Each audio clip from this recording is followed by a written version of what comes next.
All right, everybody, we're getting to the end of the year, and this is the right time to be thinking about whether or not you're happy with your payroll provider. So a lot of times with payroll, we just kind of go through the motions and, it's kind of a pain in the butt. Some of us really don't like our payroll provider, but we kind of forget that we can actually change. And if you are unhappy, this is the perfect time to be considering other options and to be, assessing what you actually need from your payroll provider. And if you need additional services, or if you need some benefits, or if you need lots of other things. So what this video is going to be all about today is giving you some questions to ask yourself and to ask a potential provider to determine whether or not it's going to meet your needs if you are looking to make a change. It's not always the easiest thing to switch payroll providers, so I want you to be really sure that you are assessing what is the best next step for you if you are making this big change. So now, a lot of technology has made this a lot easier. Payroll transitions aren't nearly as painful as they used to be. And a lot of software providers are making it easier to move from one platform to another so that they can get your business. So it's not as painful as it used to be. And year end is the best time to do it. So that's why I'm really happy if you are here that you are thinking about this now, because you do kind of need to take action fairly quickly in order to get your first payroll processed during the new year. So if you are unhappy with your payroll provider and you are thinking about what is next, what's the best next step for you, but I want to give you 15 questions that you can ask as you are thinking about a payroll transition. Okay, so the very first question I want everybody to ask themselves is, what is not working right now? Why do you not like your current payroll provider? Are there a lot of errors that you're getting? Are they not providing services that you really need? Do they not sync up with the accounting system that you have? Or maybe it's not working with your timekeeping app. What is the issue here? Are you spending a lot of manual hours on payroll where you're feeling like, hey, this might be able to be automated? So start to think first and make a list about what are the things that really aren't working with your payroll provider. And that's going to help guide and help filter the things that are going to be the most important for you. So maybe the most important thing for you is cost. If that's the case, that's going to be one of the key criteria you're going to be looking at as you vet other payroll providers. Or maybe it's really customer service. You hate that every time you call for your payroll provider, they are not actually there to answer your phone call, or you have to wait multiple days before they email you back, or you're sitting on the phone for 3 hours every time you call. Anything like that, accumulate it, because those are going to be the types of things that are going to help you decide to move to one platform or another. Okay, so the second question that I have for you is, what other services do you need apart from payroll? Because really, payroll is table stakes at this point. Almost every single payroll provider that you're going to go to is going to be able to pay your employees on some kind of regular cadence, and they're going to be able to record all of that information and put it in a W-2 at the end of the year. They're going to be able to do the basics for you. But is there other stuff that you need? Do you need help with onboarding? Do you need help with offer letters? Do you need help with HR and somebody to ask your HR questions to? Do you need benefits? Do you need a 401k provider?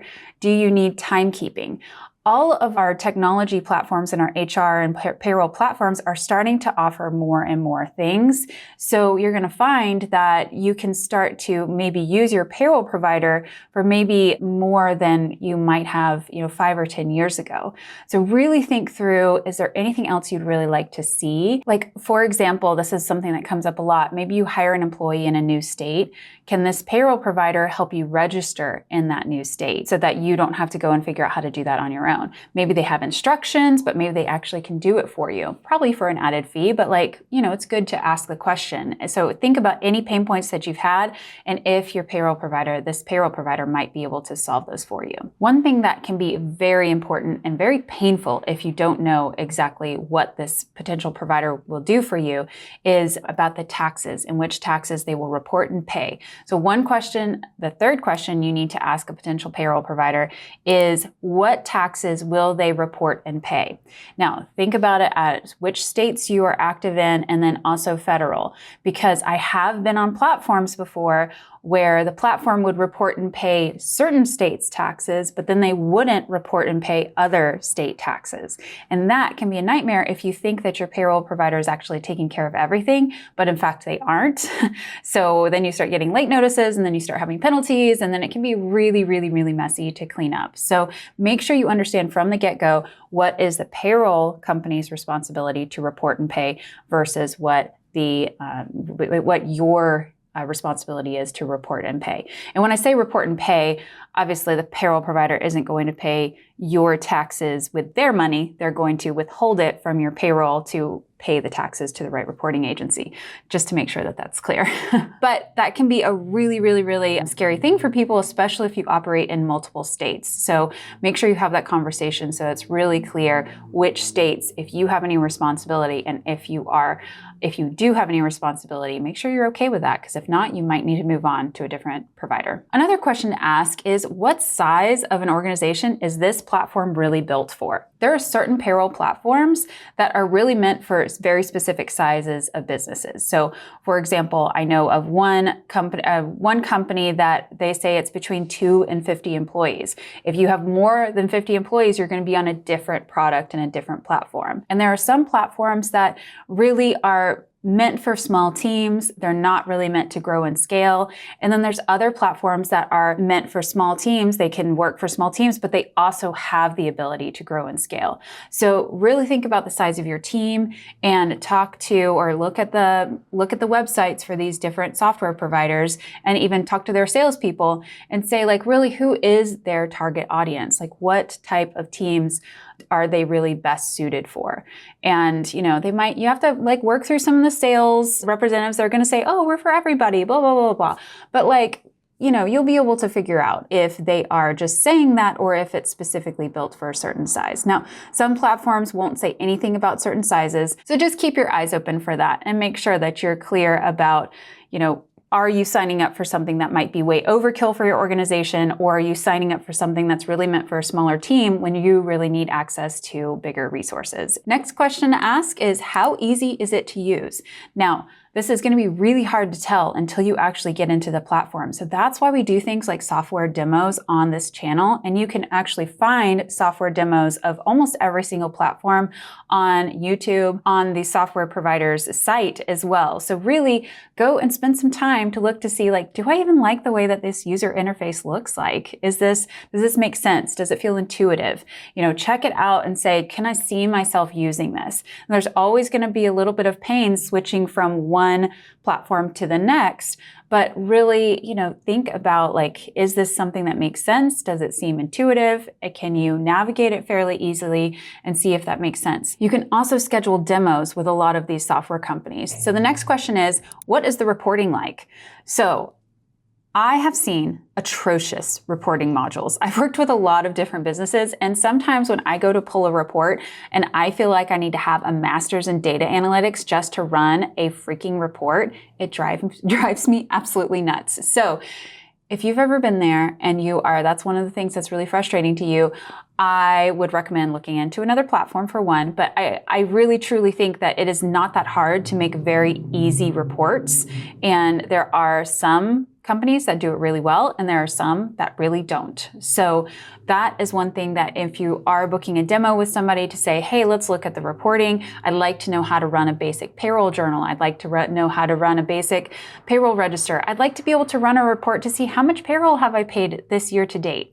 And if you can't get very simple reports like that, and they are not at your fingertips and easy for you to understand as the user, you need to move on to a different platform.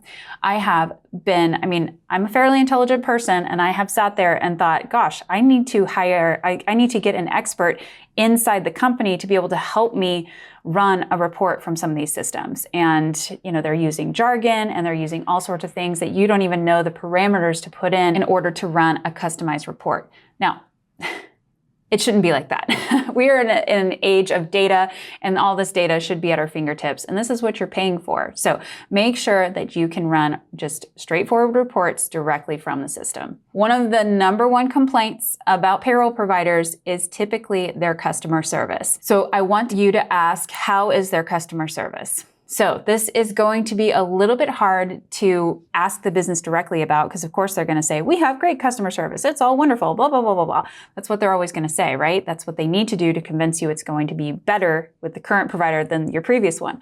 However, what I want you to really think about is talk to other people who have used the platform. Look at the reviews online. There are review sites specifically for software like Capterra and G2, and you can go to other like software review websites and see what people are actually saying and how they're rating these different parts about a software. So you can see oftentimes customer service is like a separate criteria that even gets rated when people go and they do these reviews. So go and look at that. I also think it would make sense to ask, how can you contact customer support? So I've seen where, it's just a phone number and you've got to call a phone number. There's chat, there's online chat. I've even seen Slack channels, which I think is pretty cool. Like if you're a Slack user and you could also like just connect in with a Slack channel and get your questions answered pretty quickly. And then also like, what is the turnaround time for a request? So really think about, especially if you've had a pain point on the customer service, how is the customer service going to be with this new company? Okay. And you might even just ask them, like, if you had an error in your payroll, how would they go about helping you fix it? If you're talking to a sales rep or something like that. So just try to like really test, like, what is the process and how could you get support as a user of their software? One very, very, very important thing that I want you to ask is, does the payroll software integrate with your accounting software? So it is very time consuming and kind of pretty complicated to get payroll data properly booked into an accounting system. And if the accounting system does not speak if it does not speak directly to the payroll system, it can be kind of messy. And then you have to do manual journal entries, and that can be very ugly and time consuming for your bookkeeper. So you want to have an integration to where you can map your transactions from your payroll provider and those go seamlessly into your accounting system and they go automatically, okay? Or you have some kind of push that you can control, like when those transactions move over. You just don't want to have to do manual journal entries for this. So please ask, does your payroll provider, work with your QuickBooks Online? Does this payroll provider work with Xero? Does this payroll provider work with, FreshBooks if you're using FreshBooks? So, there's lots of different types of accounting systems and most of them are going to be integrated, but you'd be surprised. I've also seen a payroll provider that I really desperately would love to talk some smack about, but I'm not going to. If anybody really wants to know, you can let me know. This is a PEO product that they charge the customer $2,000 to get the integration from their QuickBooks, from their payroll system into their QuickBooks. $2,000 after they already paid an implementation fee. I just was appalled because most payroll providers, that's going to be free. And I was just not okay with it. So I thought it was a very, very, very bad business move. So be aware of things like that. Sometimes you want to know what are going to be those additional fees when you start working with somebody. So if you can ask, is there any additional fee for connecting my GL, my general ledger, or my accounting system to my payroll provider? So as a CFO, you might be surprised it took me this long in the video to get to this question, but the question is, what is the price? So the reason I've buried that is because I don't think it's the number one reason you should be making a choice about which payroll provider you should be using. I think that it is so easy for a bad payroll system to take up so much time and energy and effort and cause so much pain that I think that price should be actually lower on the list of the deciding factors for a company. Now, price is obviously important. We want to control our costs as best as we can. But I think more importantly, you really need to think about, how is this solution going to make my whole organization better? And is it going to remove manual time? Is it going to potentially, speed up our onboarding processes? Is it going to help us save by, maybe we can get rid of a timekeeping system because now we have it in our payroll provider, or maybe we can get rid of our IT services because there's some IT services that are covered by this provider. There are lots of things that a provider could be helping your business with by becoming more efficient. And so I don't want people to just be making a price decision alone. Now, if you're a tiny company, let's say you're a one-person S Corp and you just need to run payroll for you, and it's very, very simple. You don't need to add any benefits or anything like that. You can probably make your choice based on price and ease, of course. But even then, I would say, a payroll provider that's going to file your taxes for you versus one where you're going to have to do it yourself, it makes more sense to go for the one that might be a little bit more expensive, but will file your taxes for you. So again, that's why I don't want you to make the choice just on price, but I do want you to know what you're paying for, how it's going to be priced. Is it priced per head? Is there a monthly base fee and then you're charged per person? Is it per payroll? Is it more modular where maybe you pay for this and this and this and it's all based on people? There's lots of different pricing models. So I want you to understand the pricing model before you get into anything. So I kind of mentioned it just briefly, but the next question I want you to be clear about is how is the pricing calculated? So do you get charged for per payroll, which happens sometimes? Are you charged based on your actual gross wages and a percentage of gross wages? Again, remember that payroll provider I was talking about, which was a PEO where they charged for the integration? They were also charging based on a percentage of gross wages. And so every time a payroll was run, there was a percentage that was going to the payroll fee based on gross wages, which I actually think is really bad because then the price continues to go up for payroll as you would continue to pay your people more, which I don't think should be the case. I prefer like a flat, predictable monthly fee. So understand how you're being charged. Are you being charged per payroll? What happens if you have an off-cycle payroll? What happens if you run a bonus payroll? Are you going to be charged again for that? Or is that included in your service fee? So understand, is it monthly? Is it per payroll? Is it going to be based on gross wages? What is the pricing structure? Another question to ask is, can you pay contractors on the same platform? Most payroll providers are going to be able to allow you to onboard a contractor and pay a contractor through the platform. There are potentially still some that you can't, I'm not sure. You might potentially even have international contractors that you might want to see if you can pay through the platform. So if you're using contractors overseas, check that out as well, and it will help you as you are making your decision whether or not this platform can be comprehensive for you. I see people sometimes, if they have international team members, paying them through like really different payment systems, and they might have to have this one PayPal account just to pay that one contractor that's over in Serbia or something like that. But then you're kind of having to have a separate process for that one person, and it is much better and more efficient for the organization if you can have everybody in the same platform. So that's why it's kind of nice if you can have all of your contractors, domestic and international, on the same platform as your employees. And then these payroll providers will typically issue 1099s as well. And so that's another thing that you potentially could get off of your plate. All right, next question. Is there a contract term with this payroll provider? Are you going to be locked into a certain service term when you start working with them?